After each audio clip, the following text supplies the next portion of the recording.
Hey, good morning, class. Welcome in. We're going to have our third discussion on the French Revolution unit here. We have taken a look at kind of the background information, the foundation of why the revolution occurred. We just talked about escalation as things are getting worse and worse. And now we're going to look at the ugliest part of this revolution, the Reign of Terror. Okay, so for 2 years, the National Assembly argued over a new constitution for France. By 1791, the delegates had made significant changes in France's government and society.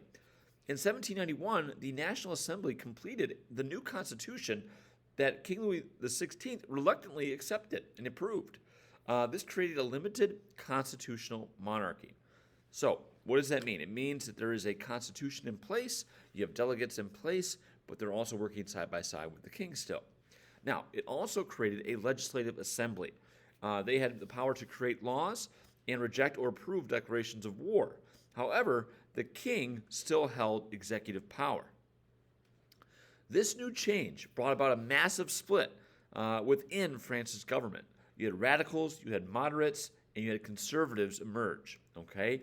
Each with their own philosophy and approach on how to fix France's food shortages and their government debt. Now, groups outside of the Legislative Assembly wanted to influence France as well. Émigrés were groups who had fled France but hoped to restore the old regime. So these are folks that were French citizens that left with the intent of restoring the king's power. The sans-culottes, those without knee breeches, wanted to exert power in the streets. These were typically Parisian workers. In the midst of the power vacuum, all right, Austria and Prussia each wanted to take back France and reinstall King Louis XVI as the leader of France. Prussia crushed French forces, and this caused a stir between loyalists and revolutionaries. So you have essentially France now trying to defend itself against outside forces, external threats, and that is proving to be a challenge. Fearing a takeover by the king, the revolutionaries massacred these loyalists. Priests, nobles, and aristocrats were massacred in their prisons. Over 1,000 were killed in what is known as the September Massacre. And this really kind of gets the ball rolling in terms of the chaos that's going to ensue. Now, amidst all of this, there's a group known as the Jacobins. Okay? After the chaos of the September Massacre, the assembly was dissolved. However, the monarchy was removed, and a republic was put in place. Men could vote and hold office, women could not. Remember, again, essentially men still being seen as superior in this society.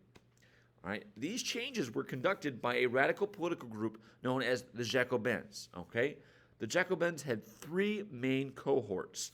They included Jean-Paul Marat, all right, who was famous for writing his fiery newspaper, Les Amis du Peuple, all right, Friend of the People.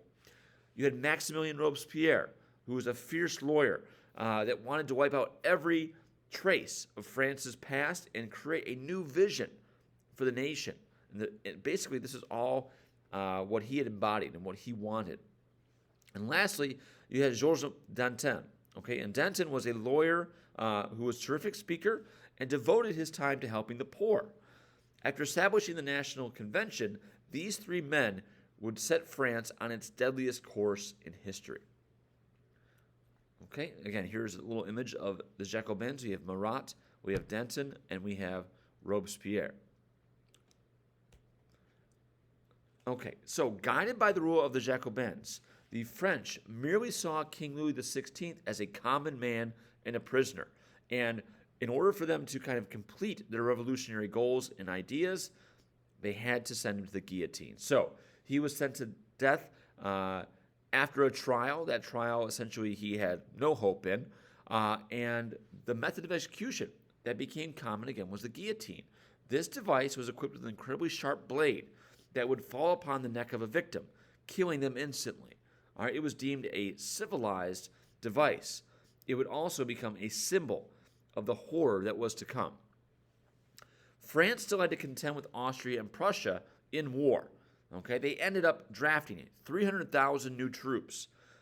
This did not sit well with the peasants, who were increasingly opposed to the new laws of the Jacobins. Remember, the peasants were initially all about the revolution. Now, all of a sudden, they're being thrown into the thresher of war, and that in itself angers them. All right, Robespierre was appointed leader of the Committee of Public Safety. Okay, it became his job to root out any potential enemies, and this is where the fear, the paranoia starts setting in, and these leaders are looking at every corner at these potential threats. So, the Reign of Terror. Now, Robespierre, once a driving force of the revolution, had essentially become a dictator of France. All right, enemies of the revolution were tried in the morning and killed in the afternoon. All right, the guillotine became drenched in blood. All right, accusations and any kind of opposition to Robespierre led to a quick ticket to the guillotine. In 1793, Marat, who was often very sickly and had to take to these baths to cope with his illnesses, was actually murdered by Charlotte Corday in his bath. So now we start seeing the people who are reacting and acting out against the Jacobins. So Marat is murdered in his bath. There's a famous painting, which I'll show in just a moment. Charlotte Corday, was sent to the guillotine for her actions, and she was beheaded. Now, even Danton found himself in trouble.